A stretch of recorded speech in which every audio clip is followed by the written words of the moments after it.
Everybody in the house tonight, come on now. Non-discreet, my style is chic. We all family, meet and greet. Stand up, don't recline your seats, cause I'm about to take you behind the beats.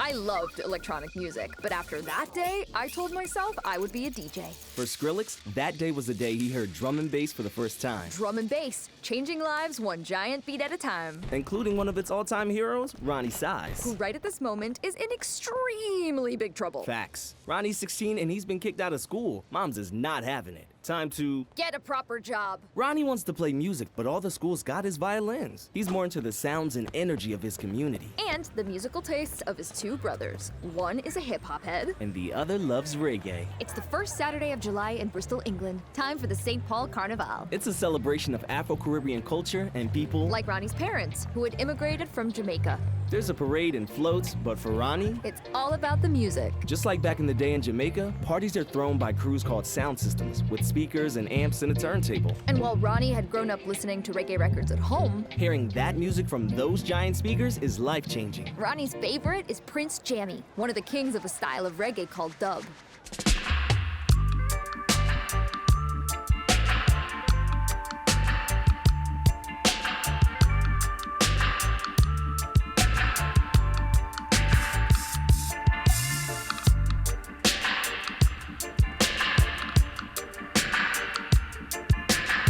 Record producers in Jamaica sometimes made copies of songs with the singing left off so that DJs could talk, aka toast, over the beat. Eventually, guys like Jammy thought, man, just the beat, the drum, and the bass by itself, that's pretty cool too. They upped the bass, added in some electronic instruments, slowed it down, and used effects to change the sound in spacey new ways, creating a whole new thing, dub reggae. Roni Size thought it was cool too. Dub completely flips his lid. In Bristol, sound systems were an important part of the culture. Black people weren't welcome in the pubs and clubs of Bristol. Not cool. So sound system parties are a place where the community can gather safely and have fun. In the 80s, the sound systems welcomed younger crews who are hyped to a fresh sound, hip-hop. The Wild Bunch are a collective of artists, a new kind of sound system. They have DJs, but also rappers and graffiti artists and songwriters. And they'll also go on to kind of invent a whole new genre, trip-hop, but that's definitely a different episode. In the right now, Roni's watching them bring in their hip-hop sound. Hip-hop's built on funk records, especially ones with a good drum break. The break is a thing in a song where for a few seconds, it's just drums. It's the best part to dance to, and DJs loop them over and over. And a big part of hip-hop culture is digging through records to find the rarest and coolest and most exclusivist funk breakbeats on earth. The obvious choices are funk gods like James Brown or Funkadelic, but if you can find magic, like the magic that happened in 1969 when the Winstons all stopped to let drummer Gregory Coleman do his thing.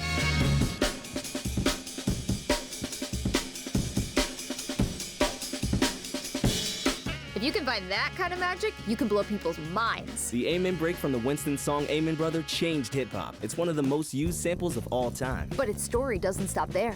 Da-da-da. As he grows up, Roni figures something out. He wants to make music. He starts strapping in at the Sefton Park Youth Center. It's got kids his own age he can kick it with and social workers that care about him and help him learn the skills he needs as a music producer. With their help, the youth center is transformed into a place that'll change music history. They call it the Basement Project. Roni starts working there teaching other kids how to use samplers and sequencers. No violins here. He gathers a crew, a collective. They call themselves Represent. And start doing something new. Hip-hop is an American thing, reggae is Jamaican. But what they come up with in the basement is different. This is English. This is ours.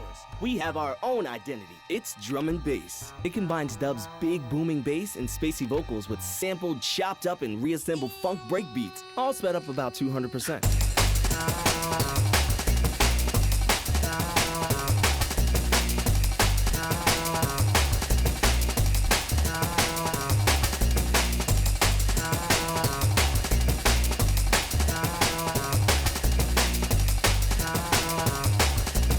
All built on the Amen break. It's music for dancing on the spot where electronic music, funk, hip-hop, and dub all cross over. It was new, rebellious, and high energy. Parents didn't understand it, and the police hated it. It was perfect. The collective's first album, New Forms, wins the £20,000 Mercury Prize, beating out Radiohead, which, wow, and the Spice Girls, which, man, the Spice Girls ruled.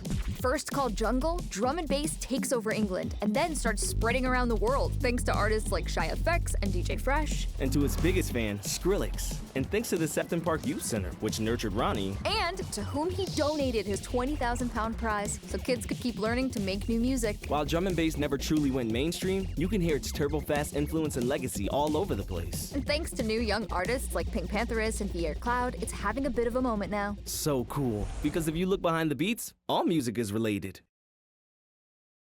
We are family. Yes, sir.